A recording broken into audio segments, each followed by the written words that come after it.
The cannabis delivery license basically authorizes you to allow to deliver weed.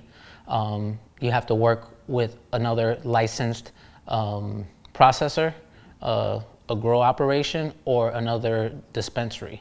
But other than that, you have license to basically deliver weed like your everyday weed delivery service that you find in New York City, where there's literally hundreds of them if you know the right people. And it's probably, in my opinion, is the most profitable one and the one that's most likely to succeed. It's also probably the lowest cost one in terms of startup costs. Basically, you need enough money to acquire enough bud to supply the amount of calls that you're going to get to service customers. The other cost is obviously having a car. As the business grows, you're probably going to need multiple cars, a dispatcher, but again, unlike a dispensary, you don't really need a storefront.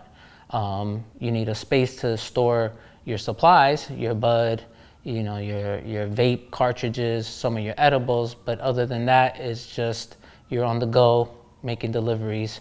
You get calls, you service the calls, and that's pretty much it. I mean, it's pretty straightforward. I think the potential is huge. If I had to pick one license, I would personally choose the delivery license. I feel like, for one, it obviously has the lowest startup cost. Two, it's kind of already built in to the fabric of New York City. Most people in New York nowadays get their bud from a delivery service. Also, the profit margins are probably greater than any of the other business licenses that are going to be issued.